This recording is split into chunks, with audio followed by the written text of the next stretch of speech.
Okay, so we have our full amount of wort transferred over to the boil kettle, and as you can see, it's getting close. We're just waiting for the hot break. It's about 205, 206 degrees, almost there. And here we have the spent grain.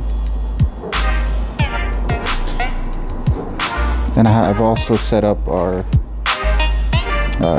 counterflow chiller. So the way this is gonna work is once the boil is complete, or right before, like 5 minutes before the boil is complete, I'm gonna open this valve, turn on the pump. So it's gonna recirculate the wort through the counterflow chiller down there and back up to the top of the boil kettle. That way I can sanitize that whole system before I turn off the heating element, stop the boil, and start the cool down process. And there's the water input. That's the counterflow water there. It goes in there, exits through the pipe down there, or the tube down there, and it goes outside. So initially when I start cooling, I'm gonna put that water back into my hot liquor tank and use that to clean, or as cleaning water. Once everything is done, I can use that to clean my kettles. My favorite part of all, cleaning out the mash tun. Just gonna scoop these grains right into this trash can here and then wash it out.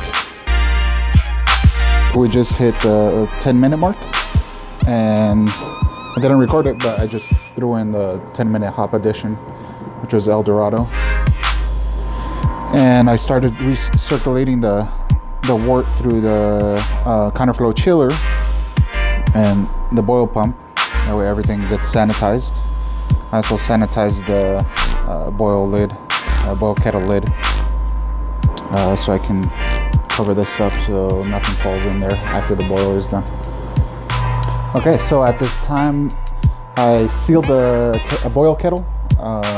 We're beginning the cooling process. I already turned off my element and started the cooling water. So the wort is still flowing through the pump, through the counterflow chiller, and back into the boil kettle. The goal is to bring this down to 170. It's at 187 right now. Once we hit 170, then we can apply our Whirlpool hops. So I just applied the Whirlpool hops. As you can see, it's already 160. Dropped about 10 degrees since I did it. And I'm gonna take a look at the boil kettle there. Now we'll just leave it closed until we hit about, not pitching temperature because my water is a little warm, but a good goal would be 80 or 90 degrees. I do have a glycol chiller, so we can drop it even more with that before pitching the yeast.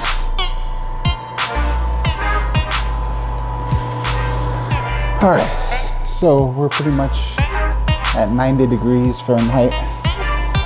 It's time to transfer to the fermenter. I have a sanitized fermenter here.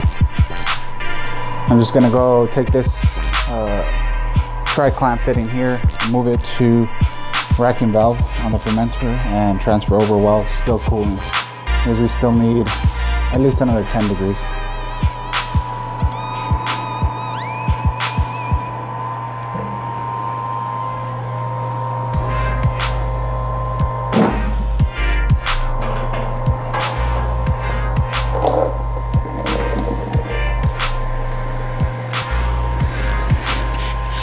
I'm gonna sanitize this a bit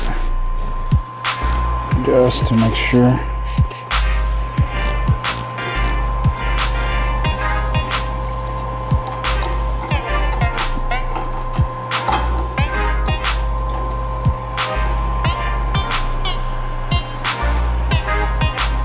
All right, turn the valve back on and make sure everything's closed. ready to go.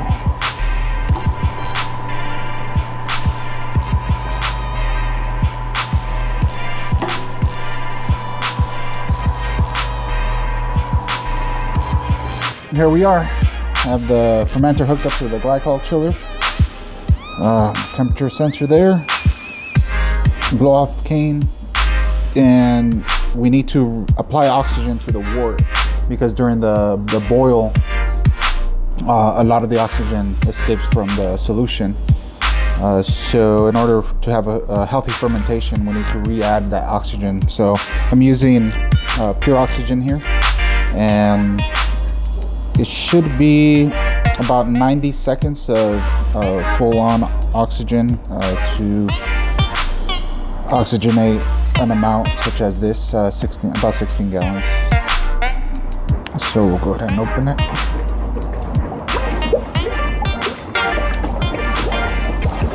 We're at a good temperature to pitch our yeast. Let's see if I can pull the stir bar out of there. I've lost way too many stir bars this way. And by pitching them into the fermenter accidentally.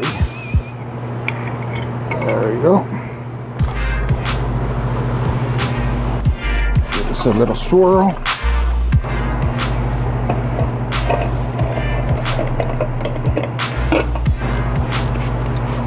Sanitize the lid a little bit.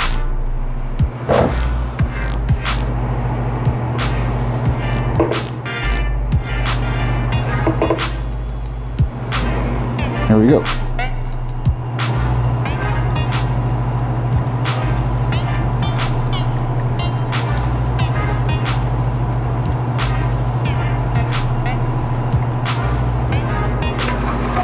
Give it another shake.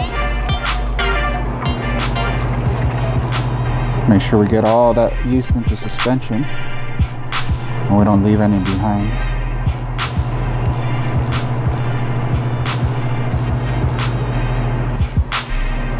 We'll seal her back up.